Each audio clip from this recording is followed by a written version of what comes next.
Hey everybody, this is Momo from the Momo Zone here on YouTube. Hope everybody's doing great. Today's episode is going to be called I Am Not Invisible. This episode is dedicated to someone called Joanne, which is somebody that I met actually here on YouTube. In my last episode, Nothing Equals Nothing, I read a few letters from people who were sending me some comments and whatnot, and there was this one comment in particular where this woman was really sounded down, really sounded at the end of a rope. And for some reason I connected with her, and I basically put a message out saying that if, in fact, I felt that this woman was legit, then I would go ahead and help her with her problem. I got in touch with her, spoke to her on the phone. I felt like, wow, this woman really is in the type of situation she says she is, and I'm going to extend my heart and move forward with this. So after I contacted her, to my surprise, I realized that this woman comes from the same place that I spent most of my childhood in. This has been an absolutely fantastic get-together with an incredible person who sometimes, really nice people, they tend to put themselves in an invisible situation. They don't feel like, stepping over the line. They don't want to bother people. They got their job, they're really good at what they do, but people don't really necessarily pay top attention to them, and they really just, use them the way they feel like using them. And it's really not their fault. It's just that they're not going out there and saying no means no, and just coming up to the plate and saying, this is a time where I don't want to be treated like this anymore. I think that us getting together with Joan is going to be a great example of how different people react and how different people think on a day-to-day basis. Joan and I are actually practically we're the same age, and we're the two different kinds of people. You would never think that a person like her and a person like me should be getting together in order to resolve some issues like this. But I felt perfectly comfortable with her. I think she could be one of my friends. I think you guys are really gonna like this. This was really heartwarming, and it was absolutely. I'm so happy that this happened, because I just remember one thing that is very interesting, as you're going to see when you look at this video. Poverty comes in different levels. Poverty isn't just about money. You could be poor in the respect department.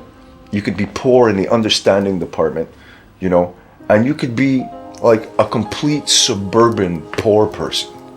You could have a house, you could have a car, you could have a whole bunch of stuff, but you are poorer than hell because you're always over your head. There's a lot of people out there that have this, what I'm going to call, invisible feeling.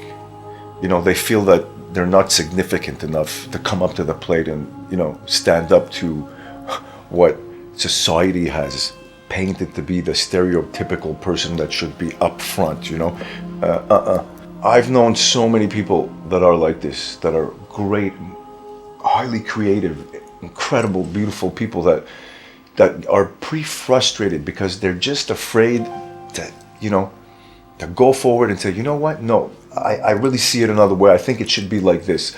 You would be surprised how much all those people out there who seem to want to be in control are willing to collaborate on advice. There's a lot of people that will respect the fact that you're coming up to the plate and you're saying, no, I think it should be like this. So if you got some ideas that you've always wanted to deliver, and come forward and make it happen in your workplace, in your relationship, in anything that you've ever wished you can do it, then come up to the plate, and send me a little video, a very short one that just says, I am not invisible, and this is going to be for Joanne out there, so that she can feel. To all you complainers out there, I'm going to tell you one thing right now. What I'm dealing with here is stuff that is going to make you feel better, like right now. People want a quick fix. People want to feel that they can just snap their fingers or come into a frame of mind, and they're going to feel better or have a solution or something. And this is what I'm talking about. Understand that the quickest way for us to make a change is for everybody to go out and help one person. Can you imagine how quick problems would be solved if one person helped another? Everybody helps one person. Oh my God. If we are made of energy, then the energy of the world would change, and everybody would reach out, and be able to solve some of the world's greatest problems. You know, so that's what I gotta say. Send me a video response that says, I am not invisible. So what you guys do is you send a video response, okay? For the people who feel invisible, okay, you come up to your camera, you look right into it, and you say, I am not invisible. You know what I mean? And you send me that, okay? And for people who feel confident out there and want to give a boost to the people out there who feel that they are invisible, then you send me a little video response that says, you are not invisible. You people out there who feel that you are invisible, you're not. So you stick your face in front of that camera and you basically send me a video that says, I am not invisible. That's it. If you want to talk a little bit and describe about how you feel, by all means, go ahead. If you want to just keep it short, but do that. It'll free yourself. You will free yourself if you do that. I thank you for taking time to watch and write me those incredible letters. I hope you guys are going to enjoy this video. This is me getting together with Joanne. Let's see what happens. To be honest, I almost didn't show up tonight. And you know what? I had a few friends that said to me, are you nuts? It's like you're going to someone that you don't even know. It's like, who says you're going to go there? We're ever going to see you again. Oh, God. Some people have actually thought that. Absolutely. Like people said, you don't know this person. You've only seen him on the internet. You read all the time about this people, is good. You know, this is amazing. I said it's a leap of fate. And yeah, if it works out, you know. But wait, what is it? You went on a vibe, right? You went on a vibe. Absolutely. Just like I went on a vibe. For some reason, your letter jumped out at me, right? And you know, I mean, I'm gonna be honest with you. Like, you know, I was even telling her one day in the shower the other day. I said, you know what? Even if I didn't have a penny in the world right now, I would sell something of mine to make sure that you had what you needed for your thing. You understand? It's a strange thing. I know it's a strange thing, right? But you know what? I would hope that somebody would do the same thing for me, and I would do exactly what you have done by moving with that, whatever you consider to be a leap of faith or whatever.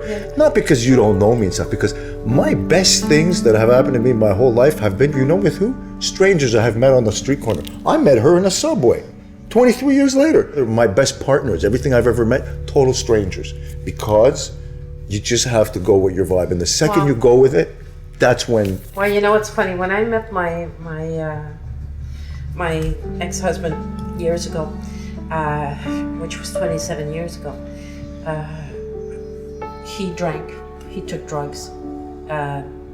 He had nothing. At the time, I had a good job. I was doing well for myself, and I was living with a foster mom I had, and you know, and I was doing good for myself. He had said to me, you know, I'd like to get off drugs and so on and so forth, but, you know, nobody cares about me, nobody loves me, what can I do, you know? And I thought, well, I said, I'll tell you what, I had some money stashed aside, so I'm gonna leave my job. I'm gonna stay with you. I'm gonna put you through detox. We're gonna do this. He said, you would do that for me? And I said, yeah. And I did. And I quit my job, I stayed with him. We stayed in a small little apartment. I left my foster mom, who told me, if you leave, you're never coming back. I had nowhere to go back to. And we stayed in that apartment for 3 months. He went through hell because it was a cold turkey detox. And some days he loved me, some days he hated me, some days he wanted me dead, he wanted to kill me. We went through it, he detoxed, he was fine. After that, he, you know, cleaned up and went and got a job and started getting back on his feet and stuff. And I saw my foster mom about a year after that. The amazing thing was, she had said to me, you know, she said he was dirty, he had nowhere, he had no job, he drank, took drugs. Like, she said, what the hell did you see in him? And I said, you know what? I said, it's like finding an object in the ground that's covered with mud, and you start to scrub away at it, and you find gold underneath. I knew there was gold underneath. I was certain of that. This was a lost soul who had been rejected by his own family, and he was lost, and all he ever wanted was somebody to love him. That's all he ever wanted. If you could give him that, he was going to be the best person in the world. The last 4 years of his life were really rough. He got very sick. Medication was on, altered his personality. He was a different person. I forgave him for that. I loved him till the day he took his last breath. To me, it's like, you know, I saw gold. And I think sometimes that's what it is. You gotta go with your gut. You gotta go with your inner voice and say, you know what? You know, if it works, it works. If it doesn't, you know, I will have learned something. But you know, I got to tell you something. Like, it's interesting that you're telling me this, because I'm going to tell you that this to me is like a classic thing, okay, that happens to people who want to help other people, okay? I'm sure that there could have been many other people who, and have, that you say, you know what, there's gold under there, but you have to make a choice, right? Yeah. And at one point, I think that, and I've said this in some of my other videos, is the word auto-sabotage, right? Yeah. Some people are into auto-sabotaging themselves because, you know, maybe they've had a hard time growing up in some places, and they want to make sure that they give to someone else what they maybe lacked, you know, growing up. It wasn't until I went out and I cut people out of my life that were just not there to encourage me, say, you know what? I see your strong points. I see what you're great at. I'm going to back you up. It's like, you don't need people that have competition against you in any kind of way. At one point, and I think you're at this point, I think right now maybe you're at a breaking point, which is why we met, you see? Yeah. Because everybody, no matter at what level they're at, I think comes to that breaking point. There's no way in the world that you and I should have gotten together to be able to do this. When I spoke to you on the phone, I said, oh, I can tell by her voice that this is a serious person. How do I know that you're not totally into drugs? You know what I mean? Sure. Whatever is inside your head about not feeling amazing about yourself to be able to go out and do something, then this is a sign that you need to just think about yourself, bury the past the best way you can. If the grief stays in you and you don't mourn it out, right, then it's always going to be in the back of your head. That's true. You're healthy, you're able to walk, you have a job, you have all the potential in the world, and what's going to happen now is you got to find a way to do a speedy recovery by just saying, okay, I'm going to mourn this shit real fast, boom, bang, I'm getting it out of my head. I am really sorry about the people who have passed away, and your friend. He would not want to see you in complete turmoil for the rest of your days. Sometimes you go through a lot of stuff in life, and two things are going to happen. You're going to get angry, and you're going to decide that the world's going to pay, or else you're going to decide that nobody else is ever going to live what you've lived through. I think the biggest thing from the loss of my friend, and what I missed the most, was that even in this whole world, if I ever felt invisible, somehow there was always him tying me somewhere. And I knew that if there was this one person on earth that I wasn't invisible to, it was him. When I lost him,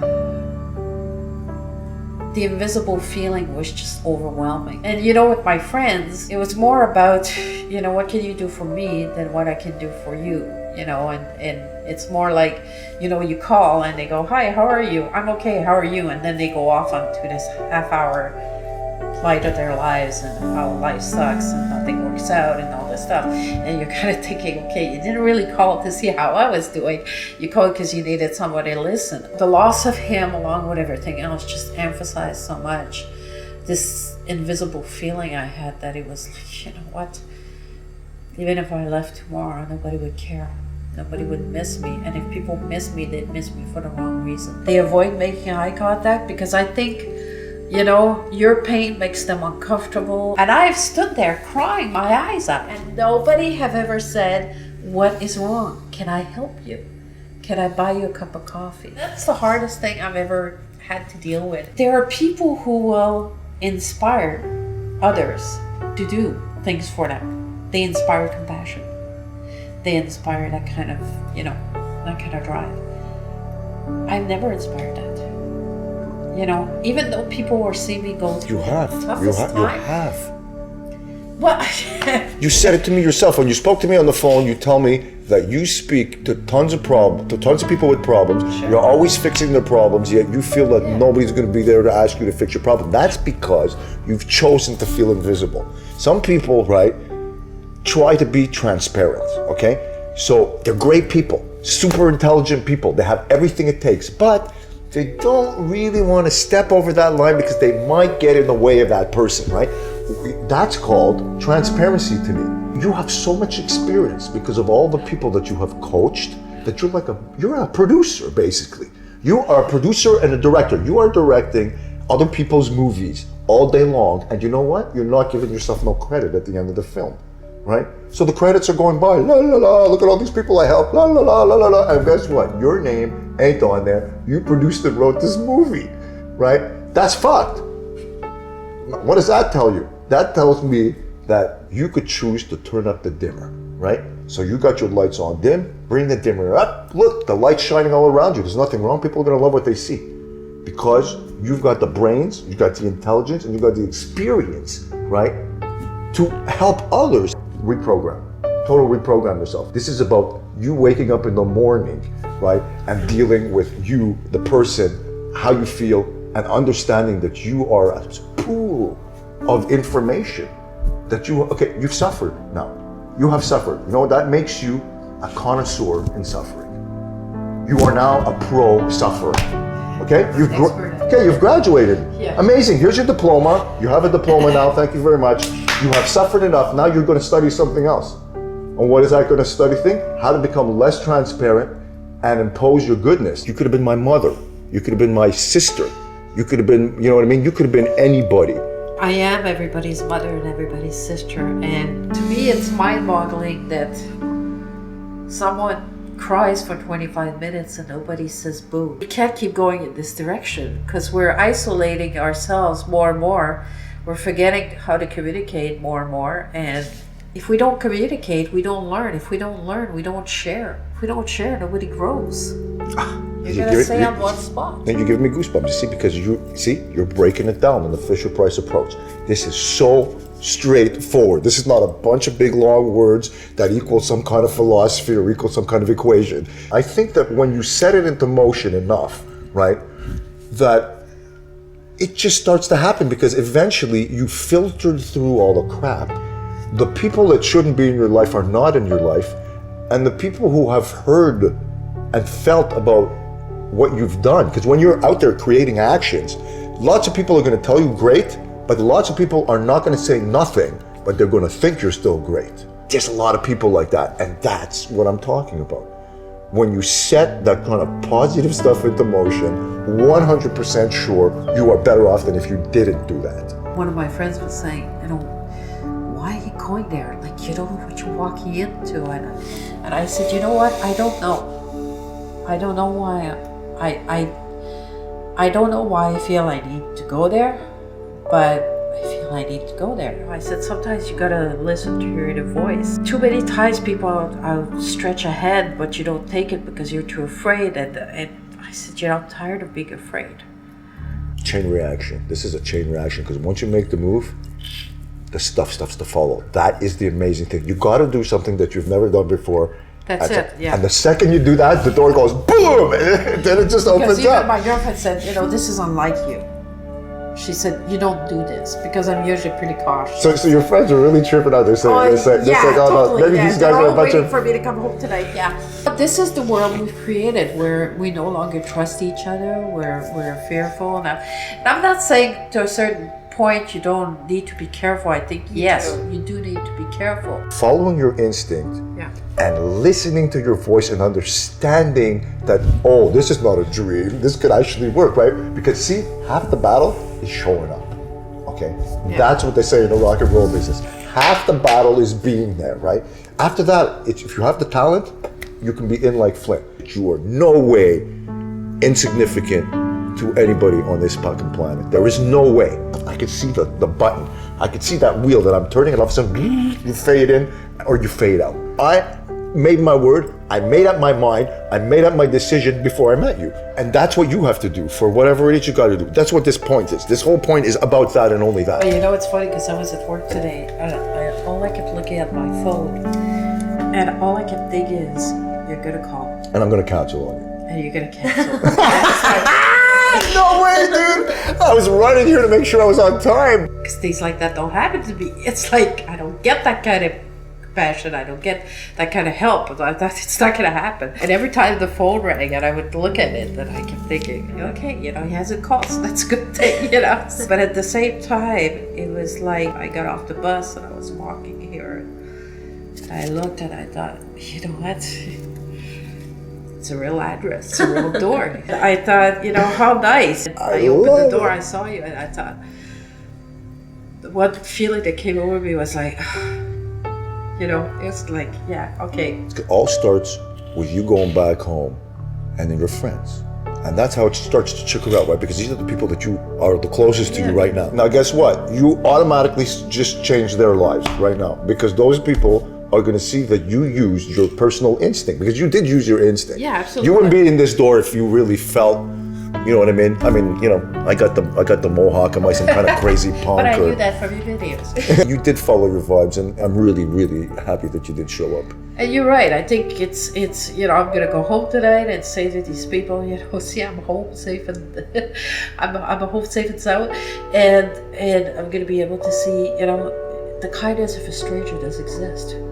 I think that, you know, in this world it proves that somehow we're all small. The world's a small place. The world's a small place. You know what is even whacker? Is that you are living where I was basically born. Yeah. That's another thing that made me go kaboom. This is the cynic in me, but I said to Momo, and I thought, people are not going to believe it. People are going to think it's a setup. Yeah. Well, Which is people are amazing. going to look at us and they're going to go, okay, this is someone he knows, he hired. She wrote up a script, they rehearsed it. Exactly. They're truly going to believe that. But the because few they're people gonna say- that are going to see through it and then they're going to know, those people are going to be impacted. And those are the ones that need to be reached out Yeah, to. exactly. So, that is good. That is good. It's investing in yourself to the point where you actually get payback. If you invest in yourself enough and enough people think you're nice and enough people think you're cool, then you're always surrounded by great things. And people are always saying great things behind your back, right? So if people are saying great things behind your back, people are actually sending you energy without you asking for them, right? So that means that you're just surrounded by cool stuff. And if that's happening, then you attract cool stuff like a magnet. There's nothing else to have. It's that simple. This is not magic. This is just making it happen. It was amazing that you responded. That was one of them. Because, of course, I never expect a response, right? I always think I'm transparent, nobody's going to notice. So when I wrote to you, I was such in a dark place. And I thought, you know what? Either I'm going to reach out and I'm going to have a hand reach back out. And that's going to tell me that maybe there is hope for you yet. Or else I'm not going to get a hand reach out and I'm going to get confirmation. Maybe it's your time to just give it all up. And when you responded was a good sign. When you responded the way you did, that was to be icing on the cake. It was like, this was a stranger telling me, you know what, you need help and we'll get you help. I love it, man. I And love it's this. like, I wow. can't feel better than this right now. You know, this is like, come on, give me a hug. I'm so thrilled that we have met you. I am To totally me, that thrilled. was like, you know, and then, you know, and then even after that, you know, you think, yeah, okay, so he says he's gonna call, you know, and then it was like right on time you called, and I was like, wow. People sometimes don't think it's a big deal, you know, so I said I'll call at 6 and I call at 6. It's a big deal. For someone who's in a dark place, it's a big deal.